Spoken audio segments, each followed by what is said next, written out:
My name is Faith Bugel with Environmental Law and Policy Center. What is it your group's working on? Our group does work on global warming along with other issues, and our projects within the area of global warming focus on advocating for renewable energy and energy efficiency, opposing coal-fired power plants, and also advocating for transportation alternatives such as high-speed rail. Now you say opposing, are you opposed to all coal-fired power plants?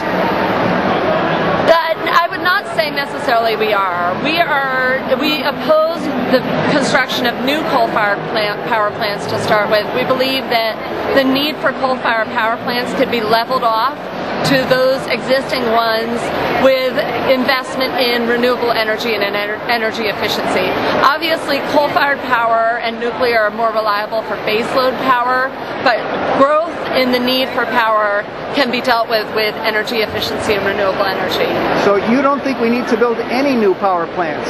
I don't think we need to build any new coal-fired power plants. And how solidly can you back that up with proof? Our organization has done some reports. One of the reports is called Repowering the Midwest, and it was a report commissioned for our organization, but with a panel of experts in the field of energy, power, transmission, and that report demonstrated that the demand for power can be leveled off such that future demand can be met with renewable energy and energy efficiency, and in fact we can even start reducing the number of power plants we have.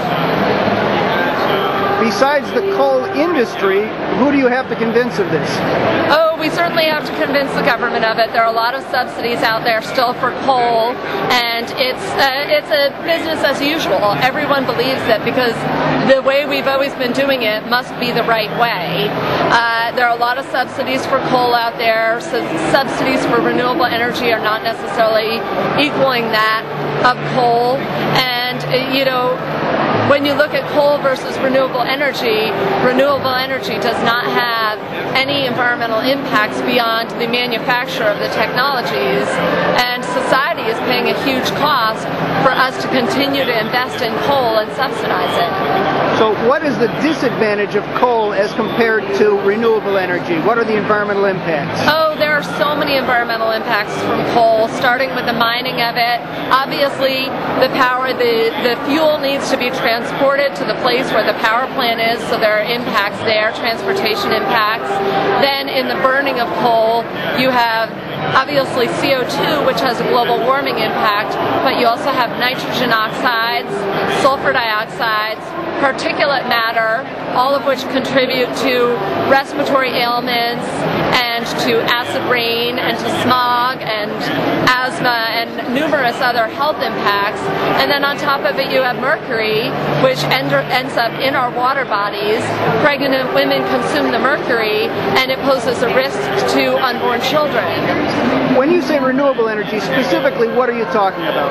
Well, we are talking about the gamut of renewable energies that include wind power, solar power, and also include small hydropower. We are, of course, as environmentalists, we are concerned about large hydropower affecting the ecosystem of a water body, but small hydropower.